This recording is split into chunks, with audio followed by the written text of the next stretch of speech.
My brother ruined the hotel I saved. I made him regret it in the best way. You know that feeling when you've worked your whole life for something, only to watch someone else take credit and destroy it right before your eyes? I'm Claire Matthews, and at 58 years old, I learned that sometimes the sweetest revenge isn't about anger at all. Let me take you back to where it all began. Our family hotel, the Riverside Inn, had been my parents' dream since before I was born. Nestled along the banks of the Columbia River in Oregon, it was a charming 2-story building with white columns and blue shutters. My father built it with his own hands back in 1975, and my mother designed every room with love and care. Growing up, my younger brother Ryan and I spent our summers running through those hallways, helping guests with their luggage and learning the hospitality business from the ground up. But while I fell in love with the work, Ryan always had his eyes set on bigger things. He wanted the glamorous life, the corporate world, the fancy title. By the time I turned 25, I had already dedicated 7 years to working full-time at the hotel. Ryan had moved to Seattle, chasing his dreams in the tech industry. Our parents were getting older, and I could see the toll the business was taking on them. Dad's arthritis made it hard to do repairs, and Mom's energy wasn't what it used to be. Then came the year 2008. The financial crisis hit everyone hard, but small family businesses like ours got crushed. Our bookings dropped by 60% almost overnight. People weren't traveling, they weren't spending money on weekend getaways or family vacations. The bills kept coming, but the guests didn't. I remember the night Dad sat me down in the hotel office. His hands were shaking as he showed me the numbers. We were 3 months behind on the mortgage. The bank had sent foreclosure notices. My strong, proud father had tears in his eyes. "Claire, I don't know what to do," he said. "This hotel is our life, it's our legacy, but I can't see a way out." I held his weathered hands in mine and made him a promise. "I'll fix this, Dad. I'll save our hotel." My mother tried to talk me out of what I did next, but I had made up my mind. I sold my own house, the little cottage I had bought just 2 years earlier. I cashed out my retirement savings. I took every penny I had been putting away for my future and poured it into the Riverside Inn. It wasn't just money, though. I worked 16-hour days, 7 days a week. I learned digital marketing to bring in online bookings. I renovated rooms myself, painting walls at midnight and refinishing furniture on my days off. I built relationships with local tour companies and wedding planners. I created package deals and special experiences that made us stand out. Slowly, painfully, over the course of 3 years, I brought the hotel back from the edge. By 2011, we were not just surviving, we were thriving. Our occupancy rates were higher than they had been in a decade. We had a waiting list for our most popular rooms during peak season. My parents could finally breathe again. Dad's smile returned. Mom started her morning ritual of arranging fresh flowers in the lobby, humming old songs like she used to.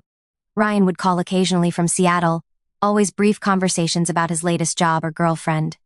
He never asked much about the hotel. I think deep down he felt guilty for not being there when we needed him. Then, in the spring of 2014, everything changed. Dad had a stroke. It was sudden and severe. He survived, thank God, but he was never quite the same. His left side was weak, and he struggled with his speech. The doctors said he needed to retire, to rest, to let go of stress. Mom was exhausted from being his caretaker. At 71, she didn't have the energy to help run the business anymore. They sat Ryan and me down one evening in their living room. "We've made a decision," Mom said, her voice steady but sad. "We're selling the hotel." My heart stopped. "But Mom, we can run it," I protested. "I've been managing it for years now." Dad struggled to get the words out. "Too much, Claire. Too much for one person. Need family. Need Ryan, too." That's when Ryan surprised us all. "I'll come back," he said. "I'll leave Seattle. We can run it together, Claire and me." Like the old days. I should have been happy. I should have been relieved. But something in my gut told me this was a mistake. Still, I pushed that feeling down. He was my brother. This was our family legacy. We could make it work. Ryan moved back that summer. At 51, he had done well for himself in the tech world. He dressed in expensive suits and talked about synergy and optimization and market positioning. He had ideas, big ideas, about how to transform the hotel. At first, I tried to work with him. I really did. But Ryan didn't want a partner. He wanted an employee. He started making changes without consulting me. He fired Maria, our head housekeeper who had been with us for 20 years because he said we could save money with a cleaning service. He replaced our cook, Mr. Chen, who made the most amazing breakfast spreads, with prepackaged continental breakfast items. He cut costs everywhere he could, but not where it mattered. Instead, he spent money on flashy marketing campaigns that didn't understand our actual customers.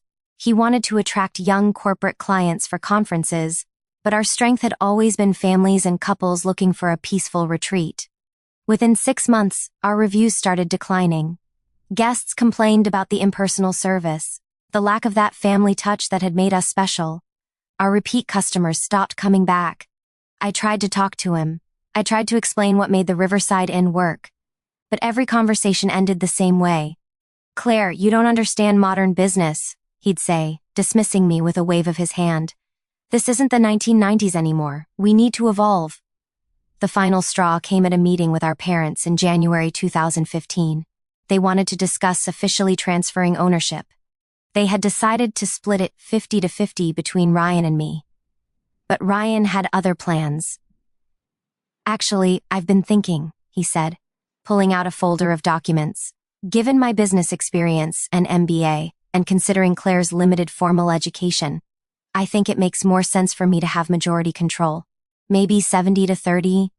I felt like I'd been slapped. "Limited formal education," I repeated slowly. "Ryan, I saved this hotel. I put every penny I had into it. I worked day and night for 3 years to pull us out of bankruptcy. And that was admirable," he said in that condescending tone I'd grown to hate. "But running a successful business long-term requires strategic thinking and leadership skills. No offense, Claire, but you're more of a day-to-day operations person." Mom looked horrified. "Ryan, that's not fair to your sister," but Dad, struggling with his words after the stroke, said something that shattered me. "Ryan, more leader. Claire, good worker." I think Dad just got confused. I think he was trying to say we both had different strengths. But Ryan seized on those words. "See? Dad gets it. He knows I'm more of a leader. Claire, you're more of a worker bee, and that's fine. We need worker bees." Mom tried to argue, but she was exhausted from caring for Dad. Ryan had this way of wearing people down with his constant talking, his pseudo-business jargon, his confidence that what he said must be true because he said it so assertively. In the end, tired and wanting peace, my parents agreed to give Ryan 60% ownership and me 40%. They made him CEO. They announced my brother as the leader of the family business. "He's more of a leader," Mom said to me privately later, her eyes apologetic. "But Claire, honey, you know we appreciate everything you've done." I smiled and said I understood. But inside, something broke. Over the next 8 months, I watched Ryan run the Riverside Inn into the ground. He spent money on unnecessary renovations that stripped away the hotel's character. He alienated our longtime staff until most of them quit. He focused so much on attracting business clients that he neglected our core customer base. By September 2015, we were losing money again. Not as bad as 2008, but the trend was clear. We were heading in the wrong direction and fast. Ryan, of course, blamed everything except his own decisions. He blamed the economy, the competition, the location, even me for not implementing his vision properly. I kept my mouth shut and did my job. But I was also watching, learning, and planning. Then came the moment that changed everything. It was a Tuesday morning in October. I arrived at the hotel to find Ryan in the office with a man in an expensive suit. They were looking at documents spread across the desk. "Claire." "Perfect timing," Ryan said with fake enthusiasm. "This is Mr. Davidson. He represents a hotel chain interested in buying the Riverside Inn." My blood went cold. "Buying? We're not for sale." Ryan's smile didn't reach his eyes. "Actually, as majority owner and CEO, I can make that decision. And I think it's the smart move. They're offering $1.8 million. After we pay off the remaining mortgage and debts, we'll each walk away with a nice profit. This hotel isn't about profit, Ryan. It's about family. It's about Mom and Dad's legacy. Legacy doesn't pay the bills, Claire. And frankly, we're struggling. This is a good offer. I'm taking it." I looked at Mr. Davidson, who had the decency to look uncomfortable. "Could you give us a moment?" I asked him politely. When we were alone, I turned to Ryan. "You can't do this. Mom and Dad would be devastated. Mom and Dad are tired. They want to enjoy their retirement. This money will help secure their future. They don't need money from selling their dream, Ryan. They need to know their life's work is being honored and preserved. He laughed, actually laughed. You're so sentimental, Claire. That's always been your problem. You can't separate emotion from business. This is why you'll never be more than middle management. Something in me snapped, not into anger, but into clarity. You're right, I said calmly. I am sentimental. I care about people more than spreadsheets. And that's exactly why this hotel succeeded in the first place. Whatever helps you sleep at night. I'm signing the papers next week. I walked out of that office with my head held high, and I put my plan into motion. See, I hadn't been idle during those months of watching Ryan destroy everything I'd built. I had been quietly, carefully documenting everything. Every financial decision, every customer complaint, every staff departure. I had been having conversations with our parents, gentle conversations where I asked them what they really wanted for the hotel's future. And I had been talking to our lawyer, old Mr. Peterson, who had drafted the original ownership transfer documents. Turns out there was a clause in the agreement that Ryan had overlooked. If the hotel's revenue decreased by more than 30% within the first year of new ownership due to mismanagement, the ownership structure could be challenged and potentially reversed. We were at 28% and dropping, but I didn't want to use that clause. Not yet, because that would just make me the owner of a struggling business that needed to be rebuilt again. I had a better idea. I spent the next week making phone calls, lots of them. I reached out to every employee Ryan had fired or driven away. I contacted our old loyal customers. I talked to local business owners who remembered when the Riverside Inn was the heart of the community. And then I called a family meeting. Ryan showed up annoyed, clearly wanting to get it over with. Mom and Dad came looking worried. I had told them it was important but hadn't explained why. Thank you all for coming, I started. I know Ryan has been considering an offer to sell the hotel. Ryan straightened up. It's not being considered, it's happening. Let me finish, I said firmly. I want to share something with everyone. I had prepared a presentation, nothing fancy, just photos and simple charts.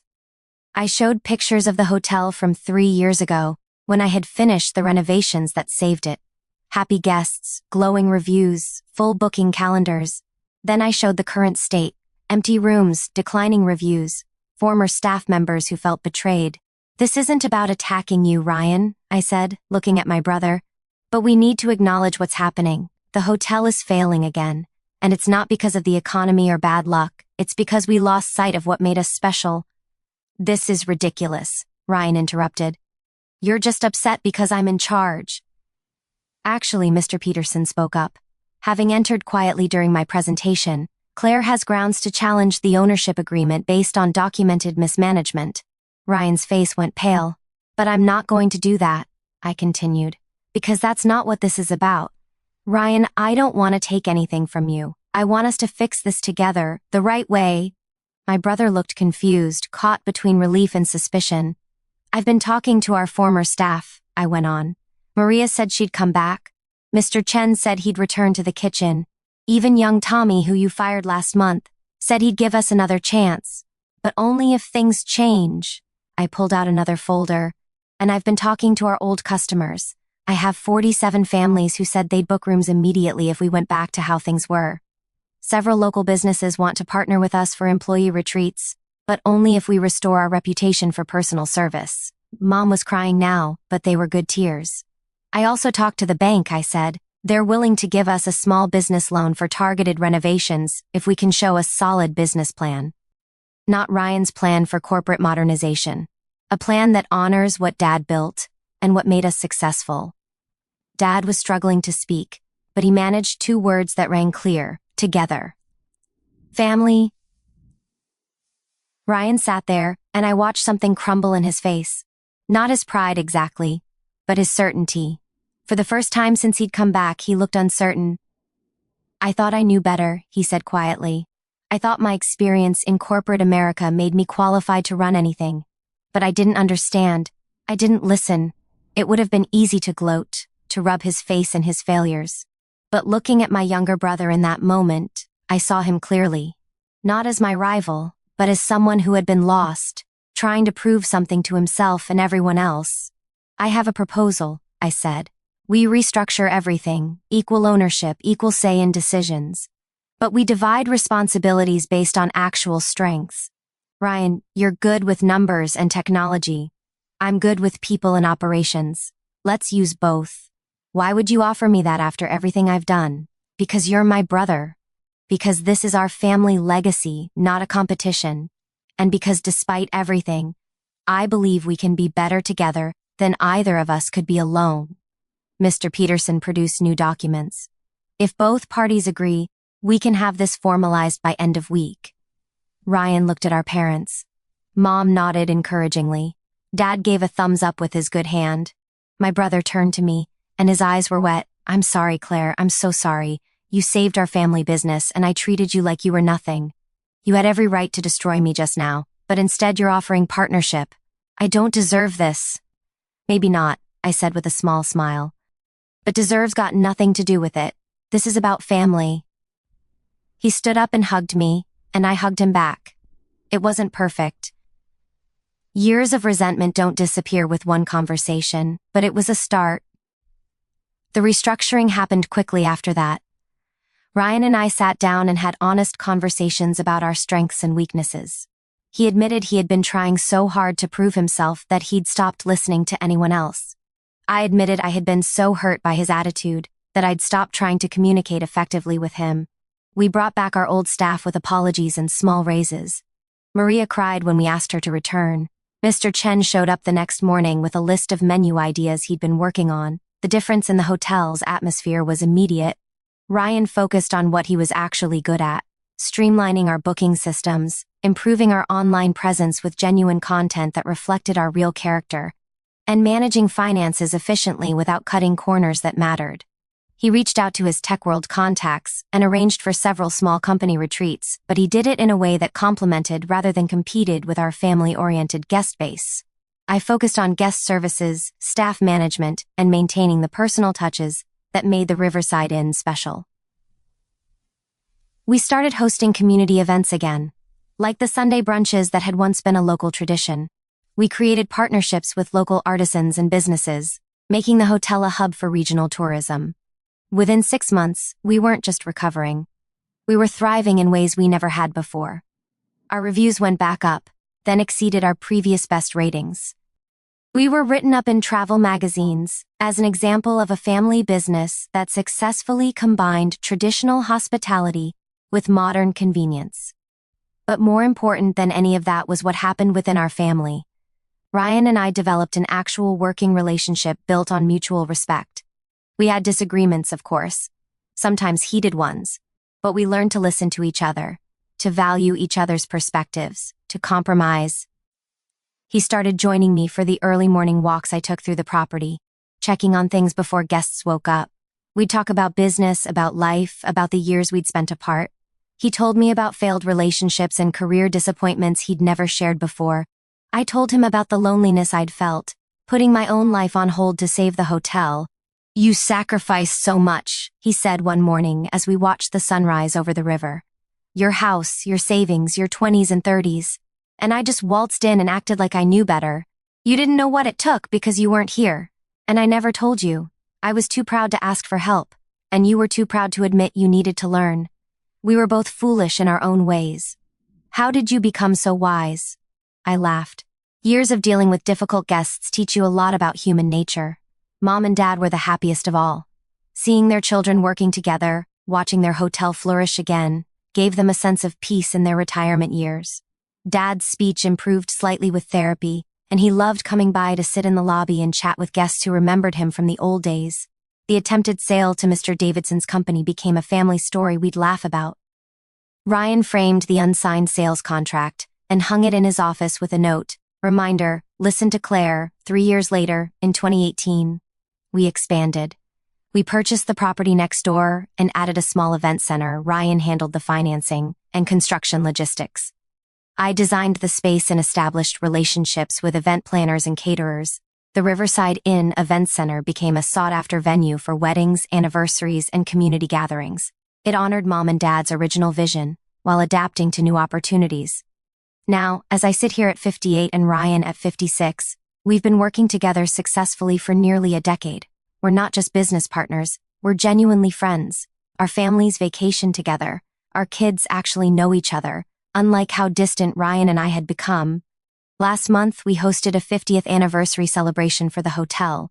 The whole community came. Former guests traveled from other states to attend.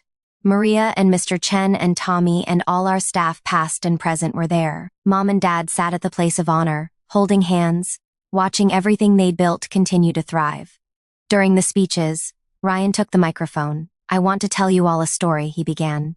10 years ago, I almost destroyed this place. I came in with arrogance and ego and nearly sold our family's legacy for a quick profit. I treated my sister, who had saved this business with her own blood, sweat, and tears, like she was beneath me.